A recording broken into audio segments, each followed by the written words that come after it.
mfana hake Uthule mfana ukhulunywa ngetheku hake Uthule mfana ukhulunywa ngetheku hake Uthule mfana ukhulunywa ngetheku hake Uthule mfana ukhulunywa ngetheku. Salve subversiva, salve subversivo, eis que chegamos a mais um Tópico à Liberdade. Esse quem vos fala é o Panda Reis, e hoje eu queria falar de um assunto relativamente novo, que é o reconhecimento do genocídio africano pela Alemanha, né?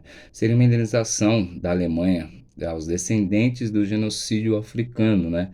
Das etnias Hereros e Namas, isso na Namíbia, né? Isso lá no começo do século XX, que é considerado o primeiro massacre, né, do século passado.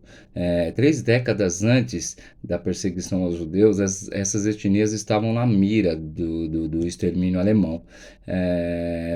Vemos que a mentalidade que levaria à solução final e ao holocausto, né, isso na Segunda Guerra, já estava presente entre os alemães, né?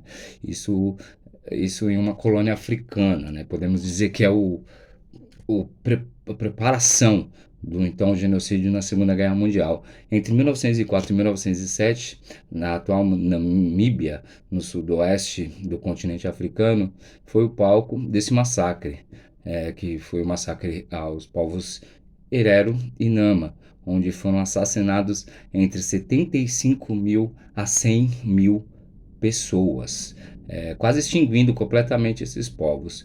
80% dos Hereros foram extintos e 50% dos Nama foram exterminados, né? Deixando marcas profundas até os dias atuais, com esses povos tendo baixo número de população até hoje, ou seja, ainda não se recuperaram do massacre, isso lá no século XX. A Alemanha participou ativamente da invasão dos europeus ao continente africano, fato esse que é erroneamente chamado de colonização alemã. Porém, apenas em 1884 estabeleceram a presença contínua na costa e a expansão rumo ao interior da região, o que levou ao inevitável conflito com esses povos citados, né, e já estabelecidos na região há milênios.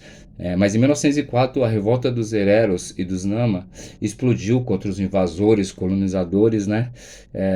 Isso na disputa de terras agricultáveis. A gente tem muitos documentos, né, muito dessa atrocidade cometida, né, muitos documentos oficiais. Os europeus então controlaram a situação com mãos de ferro, chegaram a criar campos de concentração, olha isso, e a expulsar a população para o deserto, onde, claro, morreram de fome e de sede, por inanição. Para se ter uma ideia do estrago feito, ainda hoje os descendentes alemães representam cerca de 2% da população na região africana. Parte da população alemã local, que vive de maneira pacífica, tenho que pontuar isso, não posso ser leviano, não esconde o incômodo com as negociações de reconhecimento do genocídio, né? Ou seja, vivem de forma pacífica, mas se incomodam com esse reconhecimento, né, da parte do governo alemão. Para eles, as mortes nesse período ocorreram no contexto de conflito armado, ignorando por completo o que realmente aconteceu, que foi um retrato de uma autoridade colonial alemã brutal, genocida e impiedosa, de um lado, e um povo completamente inocente e imaculado do outro. Essas atrocidades podem ser vistas como laboratório para o futuro alemão, pois o nazismo e o colonialismo alemão na África são extremamente claras. Como disse a grande filósofa Hannah Arendt, né? Que para entender a mentalidade nazista tem que voltar ao totalitarismo praticado em lugares como o continente africano. Não no sentido de que foi um rascunho, mas de que foi criada nas colônias alemãs a mentalidade de extinção em massa, ou seja, o broto dessa percepção de extinguir, né? As relações pessoais é evidente, os exemplos mais contundentes é o pai de Hermann Göring, braço direito de Adolf Hitler, que foi o primeiro governador da colônia alemã da África no sudoeste, região citada no texto, né, na Namíbia, no caso, Namíbia. Outras influentes autoridades envolvidas no massacre se tornaram muito influentes na criação do Partido Nazista. E também a literatura colonial do século XX, que foi distribuída e republicada pelos nazistas até 1944. Hoje a Alemanha reconhece que cometeu genocídio na Namíbia e teria anunciado até o pagamento de até 1,1 bilhões de euros para ajudar no desenvolvimento e na reconstrução do país, que seria paga no período de 30 anos, isso mesmo, no período de 30 anos, e deve beneficiar de maneira prioritária os descendentes dessas duas etnias. O que eu queria dizer aqui é que a gente já vê que a questão do nazismo, ele já é antes mesmo de Adolf Hitler, e esse massacre no início do século XX serviu de laboratório para futuros nazistas implementar o massacre em massa, implementar o campo de concentração, enfim, implementar a ideia do massacre dos judeus, da solução final. Então, tipo, o que mais me deixa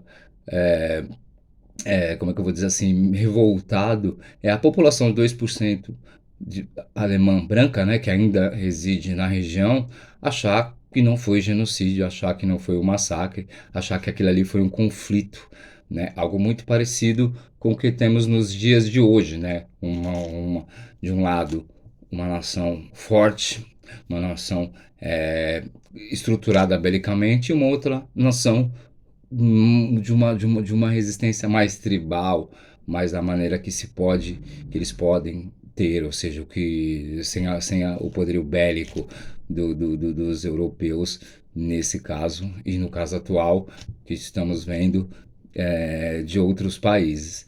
Então, o reconhecimento do governo alemão em se falar de genocídio, se falar de extermínio e querer ressarcir o país é válido, porém tem que ser olhado, tem que ser divulgado, tem que ser questionado e tem que ser discutido de uma maneira mais ampla, e até a questão de 1,1 bilhão de euros é apenas para tampar o buraco, mas a história não pode ser esquecida, a história tem que ser contada não só na Namíbia, na África, mas também na Alemanha, e tirar isso do senso comum dos alemães modernos, que foi um conflito e não um massacre.